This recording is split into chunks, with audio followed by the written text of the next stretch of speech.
54 पंचवटी में आश्रम।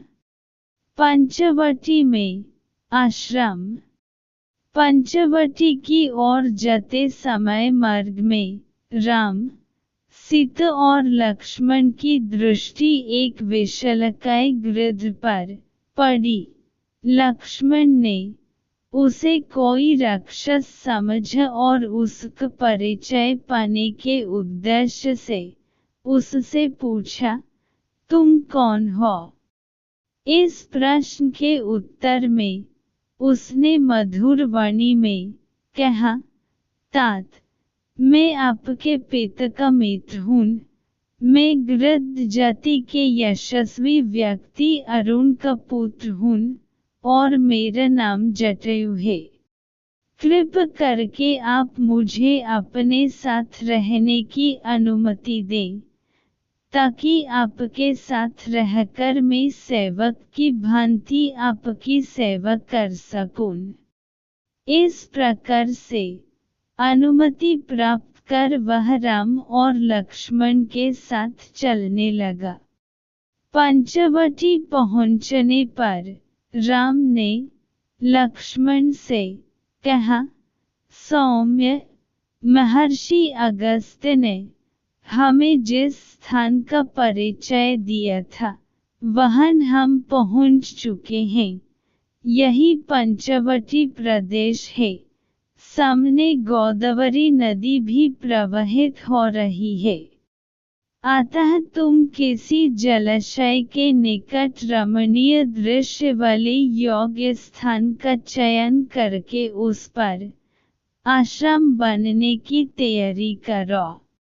लक्ष्मण ने आश्रम बनने के लिए गोदावरी के तट पर एक स्थान का चयन किया जहां पर पुष्पों से लदे वृक्ष अत्यंत मनोहर प्रतीत हो रहे हैं।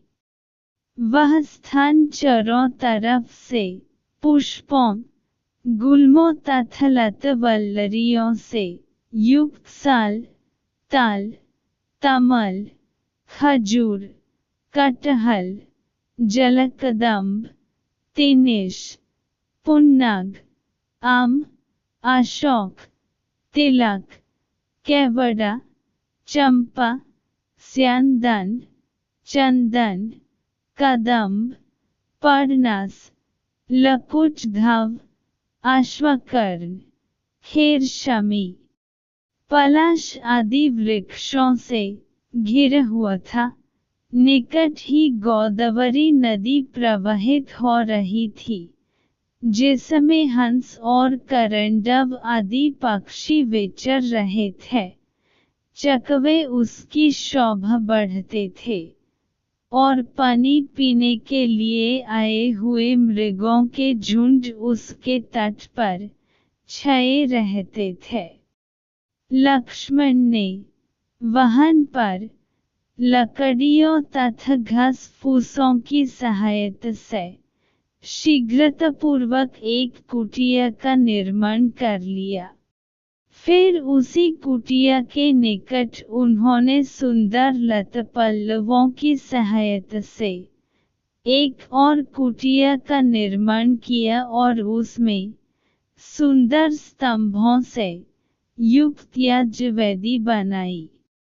उसके बाद उन्होंने दोनों कुटियाओं को घेरते हुए चारों ओर कांटों की बाड़ लगा दी। इस प्रकार आश्रम का निर्माण कर लेने के पश्चात लक्ष्मण ने राम और सीता को बुलाकर आश्रम का निरीक्षण कराया। वे इस सुंदर आश्रम को देखकर अत्यंत प्रसन्न हुए। लक्ष्मण की सराहना करते हुए राम बोले, लक्ष्मण, तुमने तो इस दुर्गम वन में भी राजप्रसाद जैसा सुविधाजनक निवास स्थान बना दिया। तुम्हारे कारण तो मुझे वन में भी घर से अधिक सुख सुविधा प्राप्त हो रही है। फिर उन दोनों के साथ बैठकर राम ने यज्ञ कुटीर में हवन किया। वे वहाँ सुखपूर्वक रहने लगे और लक्ष्मण दत्तचित्त होकर उन दोनों की सेवा करने लगे। इस प्रकार वहाँ पर शरद ऋतु के 2 मास सुखपूर्वक व्यतीत हो गए। अब हेमंत ऋतु का आगमन हो चुका था। एक दिन प्रातः बेला में राम सीता के साथ गोदावरी में स्नान करने के लिए जा रहे थे। लक्ष्मण उनके पीछे पीछे घड़ा उठाए चल रहे थे। सरित के तट पर पहुंचने पर लक्ष्मण को ध्यान आया कि हेमंत ऋतु रामचंद्र जी की सबसे प्रिय ऋतु रही है। वे तट पर घड़े को रख कर बोले, भैया, यह वही हेमंत काल है जो आपको सर्वाधिक प्रिय रही है। आप इस ऋतु को वर्ष का आभूषण कहा करते थे। अब शीत अपने चरम अवस्था में पहुंच चुकी है। सूर्य की किरणों का स्पर्श प्रिय लगने लगा है। पृथ्वी अन्नपूर्णा बन गई है। गोरस की नदियाँ बहने लगी हैं। राजा महाराजा अपनी अपनी चतुरंगिनी सेनाएं लेकर शत्रुओं को पराजित करने के लिए निकल पड़े हैं। सूर्य के दक्षिणायन हो जाने के कारण उत्तर दिशा की शोभा समाप्त हो गई है।